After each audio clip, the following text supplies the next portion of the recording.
장전마을 주민들의 집단 암 발병 원인이 된 금강농산의 담뱃잎 찌꺼기 불법 사용에 대해 법원이 형사 책임을 물었습니다.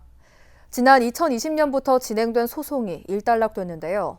하지만 내용을 들여다보니 법령 개정 등 후속 대책이 시급해 보입니다. 보도에 최정호 기자입니다. 지금은 철거된 옛 금강농산. 최근 대법원이 금강농산 측이 제기한 상고를 무변론 기각했습니다. 무변론 상고 기각은 상고 내용이 기존 판결을 뒤집을 만한 사항이 없어 변론 없이 재판을 확정하는 것을 말합니다. 이에 따라 지난 2020년 10월 27일 이뤄진 전주지법 항소심 선고가 최종 확정됐습니다.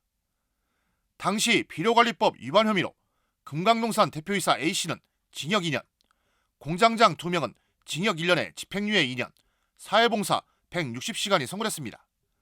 또 금강농산은 양벌 규정에 따라 벌금 500만 원에 집행유예 1년이 선고됐습니다.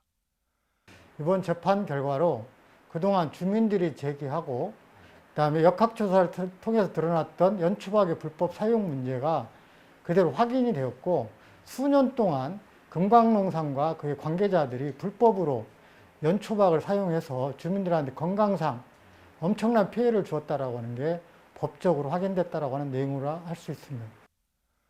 하지만 내용을 살펴보면 법령 개정 등이 시급해 보입니다. 우선 금강농산 대표이사 등은 비료관리법 위반과 공전자기록 등 위작 혐의로 기소됐습니다. 금강농산이 운영된 시점은 2001년. 하지만 형사소송법 제249조에 의해 공소시효 7년이 적용됐습니다. 검찰 기소 시점이 2020년 3월 13일인 점을 고려하면 상당 기간의 불법 행위가 처벌을 받지 않은 겁니다. 또 공전자기록 등 위작 혐의가 적용된 것은 한국환경공단의 올바로 시스템에 연초박을 퇴비화한 후 판매하는 방법으로 재활용을 한 것처럼 정보를 입력했기 때문입니다.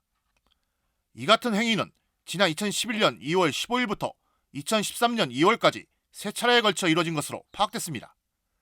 5년 이하의 징역 또는 1,000만 원 이하의 벌금에 해당하는 범죄입니다.